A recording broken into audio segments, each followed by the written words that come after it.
This free step-by-step video comes to you directly from Haynes, creators of the world's best repair manuals.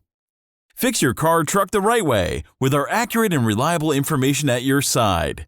You can complete more than 200 jobs on this vehicle when you purchase the complete online manual at Haynes.com. Warning: the engine must be completely cool before beginning this procedure. Antifreeze is highly toxic if ingested. Never leave antifreeze laying around in an open container or in puddles on the floor. Always dispose of antifreeze properly. Apply the parking brake and block the wheels. If the vehicle has just been driven, wait several hours to allow the engine to cool down before beginning this procedure. Draining: remove the radiator cap. Move a large container under the radiator drain plug to catch the coolant.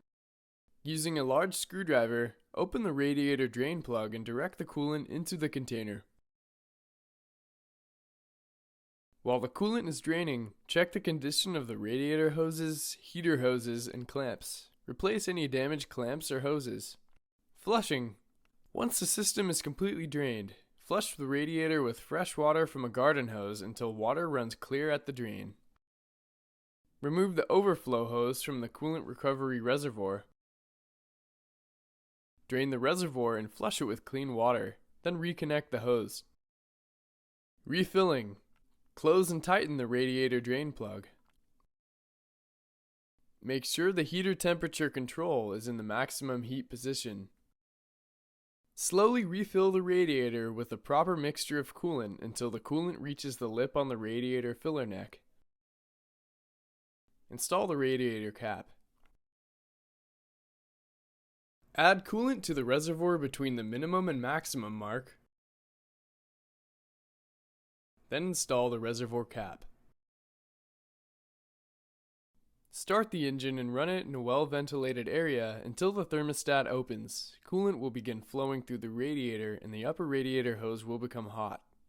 Rev the engine to approximately 2,500 RPM for 10 seconds, then let it idle.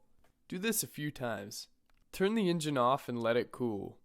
With the engine cool, remove the radiator cap and add more coolant mixture to bring the level back up to the lip on the radiator filler neck. Squeeze the upper radiator hose to expel air, then add more coolant mixture if necessary. Replace the radiator cap, then add more coolant mixture to the reservoir until it reaches the max mark. Install the reservoir cap. Keep a close watch on the coolant level and the various cooling system hoses during the first few miles of driving, and check for any coolant leaks. Make sure the hose clamps are tight and add more coolant mixture as necessary.